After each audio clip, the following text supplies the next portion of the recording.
Things not to do around Muslim during Ramadan. Do not have high expectations of them being able to focus as normal. Do not have high expectations of them being able to go around and be as active and energetic. People, non-Muslim friends, please be patient with your Muslim fellow friends and neighbors and co-workers. Muslim friends are functioning at a very slow pace without caffeine, without nicotine. Some of us also should be taking some medicine in the morning, and we're changing the schedule to a different time, so they may be functioning without their medicine that they're used to. So just be patient with us, please. Expectations need to be very, very low. We're not going to be functioning at a fast pace as normal without the caffeine and without the nicotine and everything that we need in our body.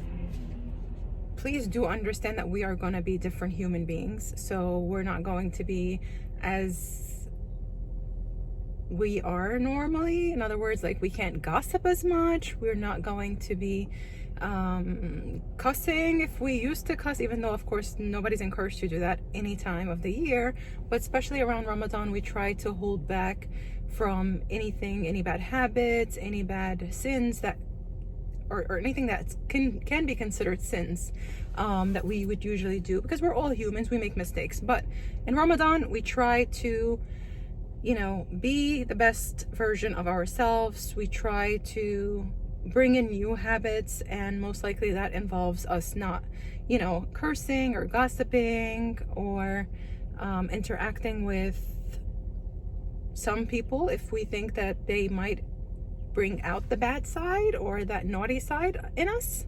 So yep, keep that in mind. We just try to dedicate all of our time for worship and prayer. Also, you will notice that our clothing is going to change. We're going to try to wear more modest. We're going to try to wear maybe looser clothes, more cultural clothes, Ramadan style, abayas, more uftan, more shawls, like things to, you know, just like in Christmas, you would decorate your Christmas tree and have the different lights up and wear the red colors, green colors. We tend to also want to go ahead and represent Ramadan and have more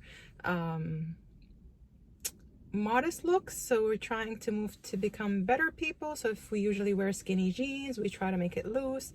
So you will see change. Just understand that this is coming from us trying to become better and take full advantage of Ramadan as a month of faith and worship and building our new, better self. Please ask questions for your Muslim friends. Do not assume and do not just come up with stuff. Like, ask us questions like, hey, so why are you fasting? How is fasting? What's the reason behind fasting? Why are you fasting for these many hours? What are the benefits?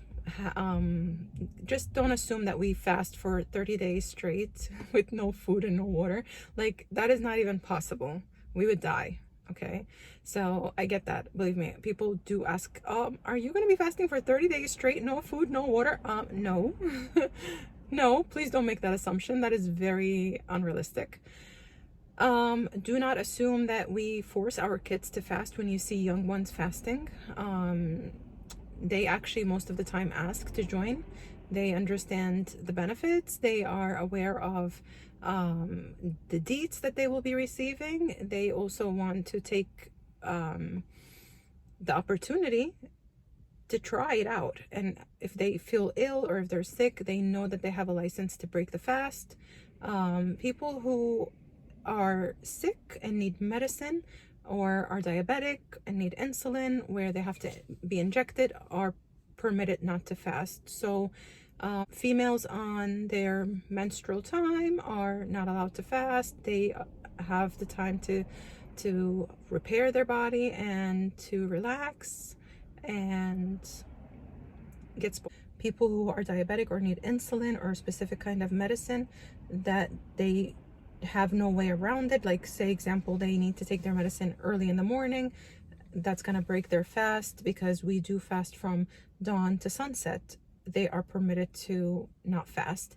All they have to do is later, if they can make up the days, for say females that were on their menstrual period, they can make up the days later in the year before the next Ramadan. And if they cannot make up the days, say they are sick and need their insulin at all times, they would feed other people that day that they missed. So every time they miss a day, they are responsible to feed I would say a needy person, to make up for that day, that meals that they missed. So yeah, do not assume, ask questions. We will be more than happy to answer the question versus be hit with like, oh my God, do you fast for 30 days? Oh my God, did you get forced to fast? Oh my God, are you sneaking food behind your family back? Like, no, nobody's holding me hostage, or nobody's making me not eat, except that I want to do that.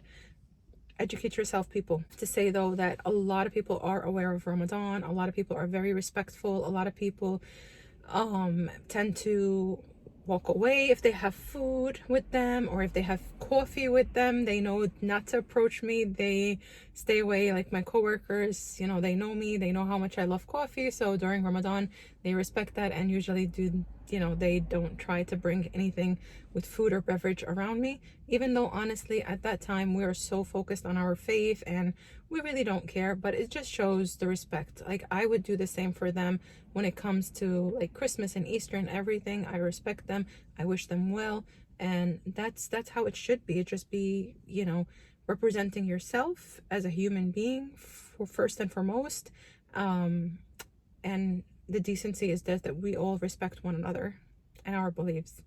Ramadan Kareem for those who celebrate, and thank you for those who do not celebrate and heard my video to the end because they wanted to learn how to be a good non-Muslim friends or co-workers, etc. So thank you and have a wonderful day. Bye.